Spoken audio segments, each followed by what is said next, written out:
La commission enfance et adolescence s'est réunie une dernière fois cette semaine avant la pause estivale. Son ambition, dessiner une stratégie nationale qui joue sur la vie des enfants et des adolescents. François de Singly a été nommé président de la commission pour son double titre de spécialiste de la famille, de l'adolescence et de l'individualisation. C'est une commission qui a pour mission d'essayer de réfléchir à la manière dont on pourrait penser vraiment sans découper l'enfant en plusieurs domaines, quand il est à l'école, quand il est dans les loisirs, quand il est à la famille, quand il va chez le médecin et tout. Et donc, est-ce qu'il est possible d'avoir une pensée un petit peu plus unifiée avec des objectifs qui seraient, entre guillemets, transversaux?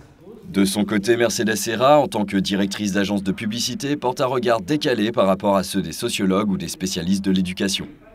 Ma réflexion personnelle, elle est extrêmement simple. Elle tourne autour d'un thème qui est le thème de la confiance et de l'autonomie. C'est-à-dire que s'il y avait une préconisation à faire ou un enjeu pour moi qui est très important, c'est celui de construire à la fois l'autonomie et à la fois d'arriver à faire que chacun se développe selon ses potentialités. Pour nourrir cette réflexion, la commission aborde des sujets multiples comme la pauvreté, le rôle de la famille, les politiques de loisirs ou de santé, tout ce qui crée l'environnement dans lequel se développe l'enfant.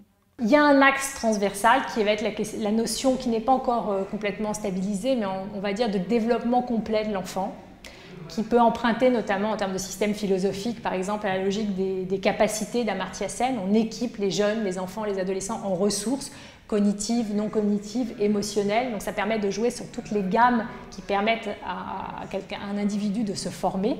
La première étape de ce travail est désormais achevée, un premier diagnostic est établi, une phase de concertation suivra durant l'automne 2014.